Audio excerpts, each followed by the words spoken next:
Rozman, sem izredni študent psihologije tukaj na Filozofski fakulteti in sem vesel, da so mi dodelili to učilnico, da imam danes tukaj predavanje z naslovom Praktične rešitve za vse probleme na tem svetu.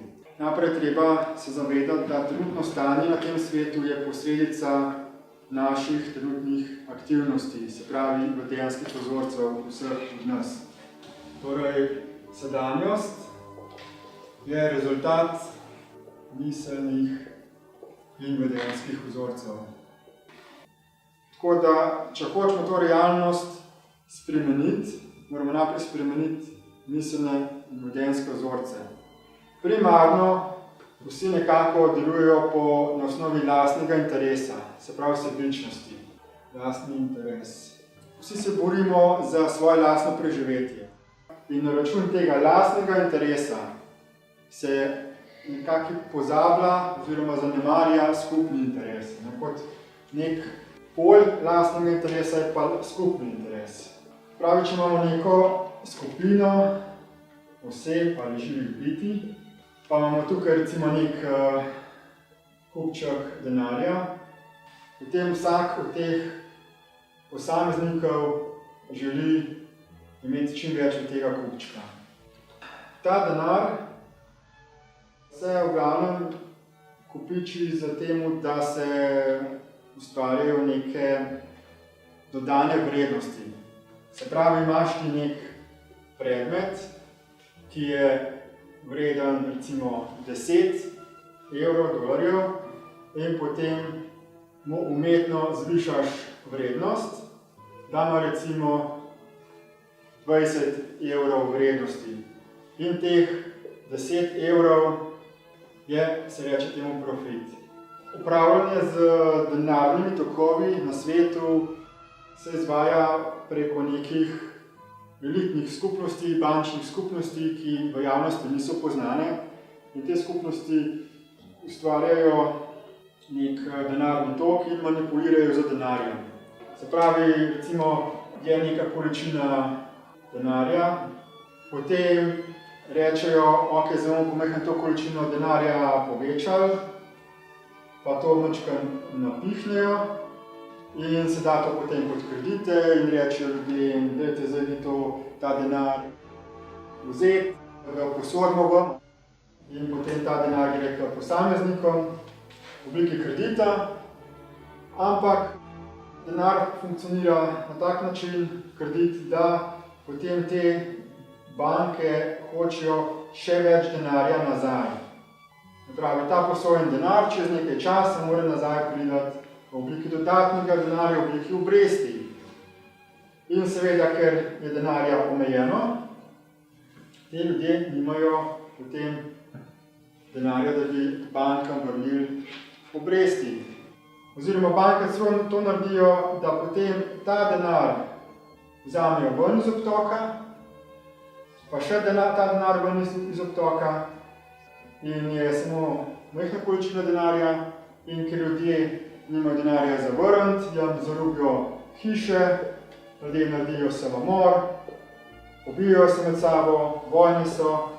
Enostavno lahko naredimo tak sistem, da gre denar direktno do ljudi. Zakaj bi ljudje morali se boriti za denar? Zakaj ne bi denar dali ljudem? Zakaj ne bi vsakmu omogočali dovolj denarja za to, da ima zagotovljene dostojne življenjske pogoje? Kar moramo narediti je samo to, da ta sebični lastni interes izničimo in ga zamenjamo za ta skupni interes. Da pa bo do tega prišlo, moramo pa naprej odpraviti določene dejavnike, ki nas držijo v trenutnih tirnicah, trenutnih miselnih in vedenjskih vzorcev. Pravi, to so pa predvsem strah in podobna čustva, ki nas držijo v tej smeri, da še vedno ponavljamo eno in iste vzorce. In zdaj bom pa majčkeno razložil, kako čustva delujejo. Recimo, če tale jajce predstavlja nas kot človeka, oziroma fizično telo, potem smo pa mi noter v tem fizičnem telesu. In kako se čustvo proizvede? Čustvo doživimo kot neko reakcijo na nek dogodek. In se pravi, nek dogodek v povezavi z tistim, kar je v naši notranjosti, proizvede čustvo. Torej, če pogledamo zdaj recimo, da rečemo, da je to recimo naša glava, pa imamo tukaj oči, in pa tukaj nek opazovalni predmet, ali nek dogodek. In ko opazujemo stvari, včasih nimamo nobenih čustvenih reakcij, včasih pa nekaj, kar vidimo, kar slišimo, kar nekaj zaznamo, spodbudi to čustveno reakcijo. Se pravi, mi to vidimo in kot posledica tega povratnega signala v našem umu pride do nečesa. In ta pojav potem proizvede neko čustvo. Čustvo je praktično energija, čustvena ali mentalna energija. Se pravi, imamo nekako 3 komponente zdaj tukaj. Ena komponenta je fizično telo, druga komponenta je jaz, potem tretja komponenta je pa energetski um. Posledica delovanja čustva je v smislu, da te zaslepi, obsede in zasvoji. Ta energija je tako, ne? Pride, potem pa zmine. In potem, če ti je všeč, če si jo poželiš, potem hočeš spet nekaj početi, da bo spet izkusil to energijo. In ta čustva so lahko različnih vrst. Lahko so to pozitivna, lahko so to negativna, sploh ni važno. Oboje je energija. Kaj so pa sprožilci tega čustva? Zakaj na nekaj reagiramo, zakaj na nekaj ne reagiramo? Zakaj smo lahko v nekaterih stanjih mirni, zakaj pa nas nekaj vznemiri? Ok, pa gremo zdaj lepo od začetka, od našega rojstva. Pogledati, kako smo mi sploh nastali. Kaj se pa dogaja z samim umom? Skratka, mi polnimo to našo skledo. In s čim pa polnimo? Z raznimi izkušnjami, za spomini, za prepričanji. Se pravi, to so izkušnje, ki so realne, ki smo jih sami izkusili, potem pa neke informacije so pa nerealne.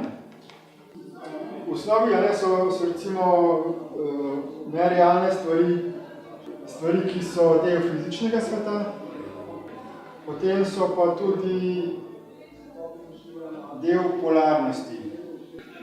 Se pravi, vrednote, če pogledamo, vsak delec v stvarstvu lahko obstaja samo, če je enako vreden v odnosu do drugih. Lahko pogledam recimo, kaj se imam tele 3 kulije. Realne definicije so, da so to recimo kulije oziroma flomastri. So enake oblike, so drugačne barve. Rečemo tej valovni dolžini, da je to zelena, tej je rdeča, tej pa da je črna. In to so neke realne definicije, ki nam omogočajo, da funkcionalno živimo v tem svetu. In zdaj pa, če pa rečem, tale flomaster je pa več vreden zelen od rdečega, tukaj sem pa že jaz tisti, ki je dal temu predmetu neko subjektivno vrednost.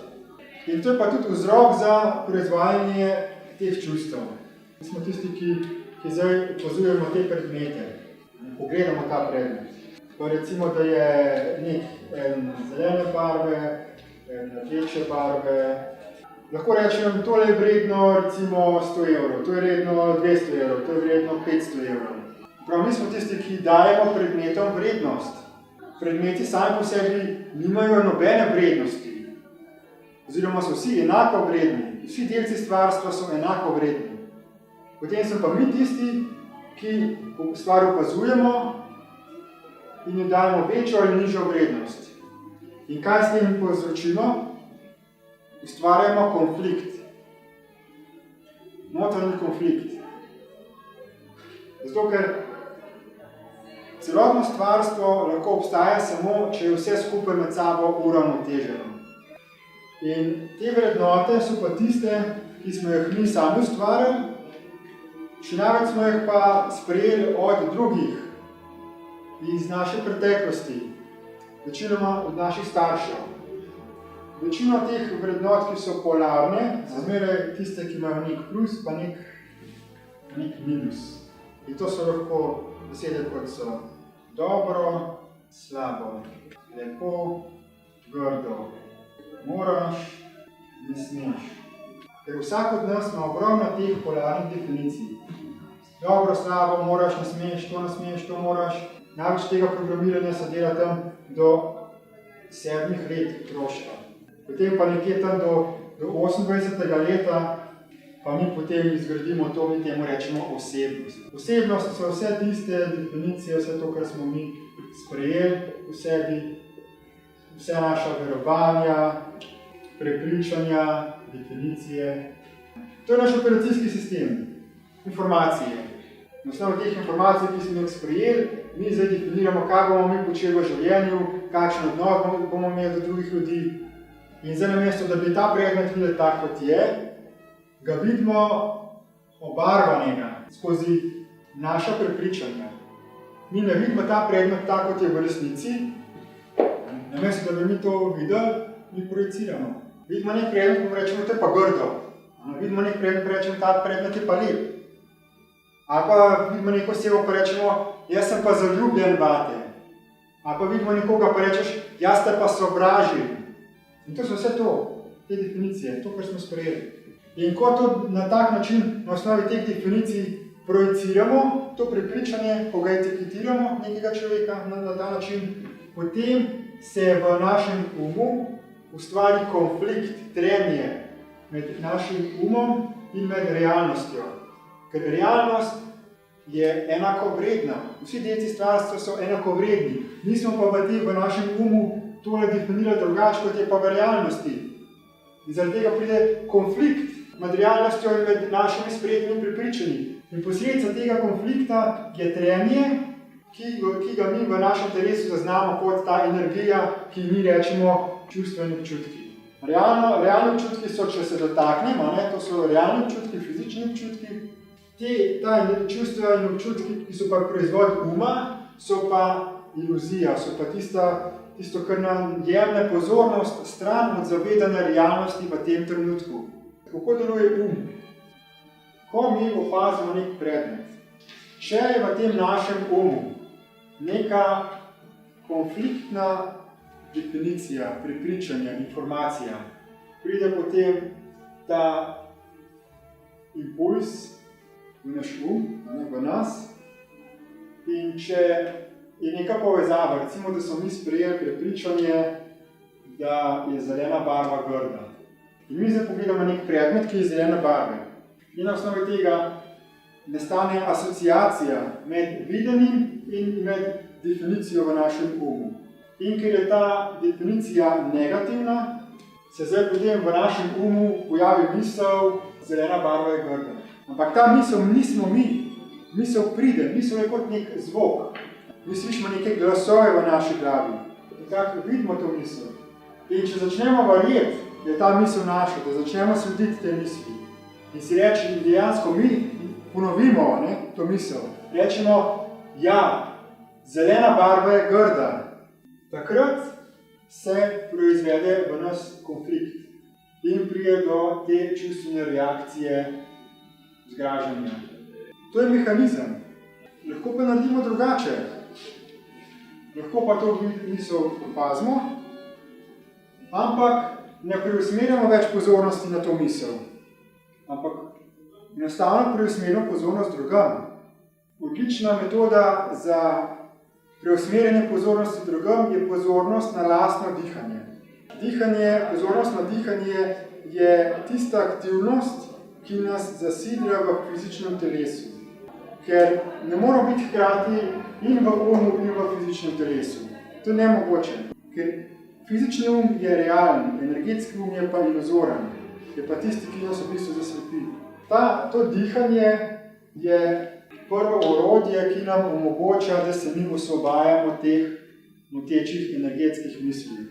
Potem drugo orodje je samo iskrenost. Samega sebe slepimo, nočemo prevzeti odgovornost za svoje življenje. In kadarkoli dopuščamo neko misel ali pa neko čustvo in začnemo projecirati, jaz sem pa zdaj jezen na tebe, sem ti zameril, sem skregan s tabo, ti zameram, dokler se mi ne opravičaš. In šele takrat bom jaz tebi odpustil. V bistvu pa mi ne moramo nobenemu odpustiti. Če pa samo iskrenosti pogledamo ta princip, kako se te misli proizvajajo, pa prevzamemo odgovornost, potem se pa mi lahko osvobodimo tega. In posledično se ta čustva ne proizvajajo, ni več teh energij. Naslednje orodje v povezavi z samo iskrenostjo je pa samo odpuščanje. Kakor sem prej pokazal, smo v toku otroštva v naš sprejeli ogromno nekih realnih prepričanj, ogromno pa tudi nekaj iluzornih prepričanj, ki niso stvar realnosti, ki so stvar polarnosti in drugih nerealnosti.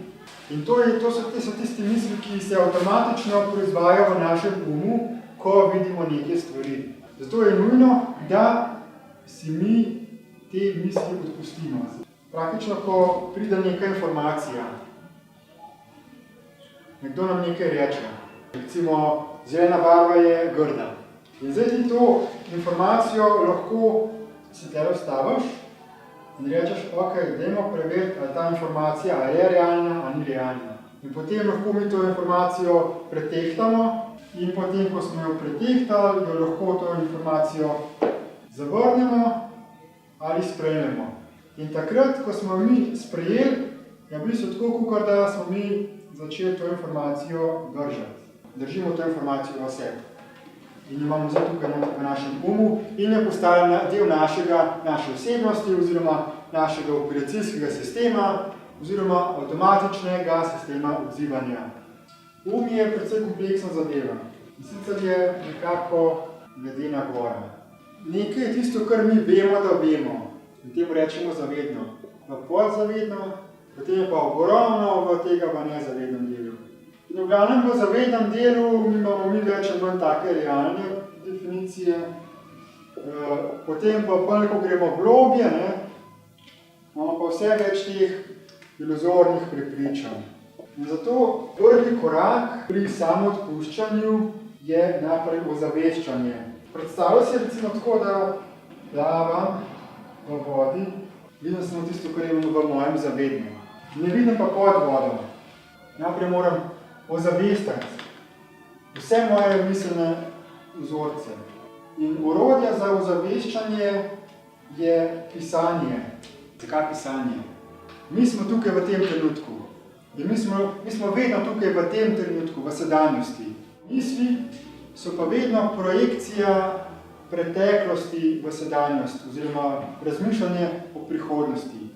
Imamo sedanjost, potem je pa preteklost, pa prihodnost. V bistvu preteklost in prihodnost je neka vrsta iluzija, ker obstaja samo v našem umu.